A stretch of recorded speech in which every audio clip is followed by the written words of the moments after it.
امرأة متزوجة ولديها طفل بريء، لكنه كما هو حال الأطفال شقي ومشاكس وكثير الحركة، لا يتجاوز عمره 2.5 أو يزيد عن ذلك بقليل. أتى الزوج سفرا مفاجئا بحكم ظروف العمل لمدة أقصاها 4 أيام، فأخبر زوجته بالسفر واستعجلها لتجهز حاجتها هي وابنها والذهاب بهم إلى بيت أهلها حتى يطمئن عليها، فأرادت قبل أن تخرج أن تنظف بيتها وتغسل الملابس وما إلى ذلك من أمور التنظيف، ولكن زوجها كان مستعجلا فاقترحت عليه أن يسافر حتى لا يتأخر، وإذا انتهت من أمور المنزل تتصل على أحد إخوانها ليوصلها إلى بيت أهلها. وافق الزوج ورحل، وجلست الزوجة داخل الحمام وهي غارقة في التنظيف وابنها حولها يلعب. أتدرون ماذا حصل؟ لقد أخذ الطفل المفتاح وأقفل باب الحمام على أمه من الخارج، والأم أصبحت حبيسة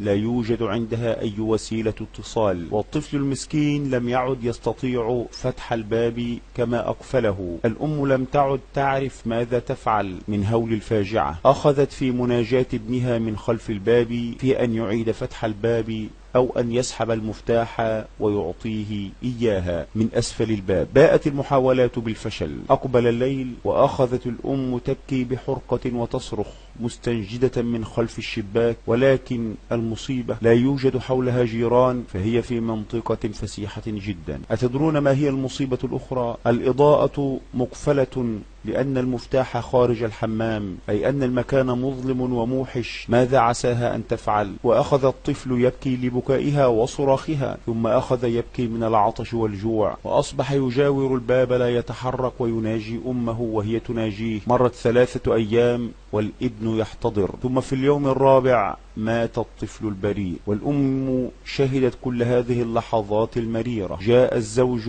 إلى بيته ورأى طفله ملقا على الأرض لا يتحرك، أصابه الهلع. فتح باب الحمام ووجد الزوجة قد جنت وشاب شعر رأسها وهي في إعداد المجانين الآن. انتبهوا على فلذات أكبادكم ولا تغفلوا عنهم أبدا.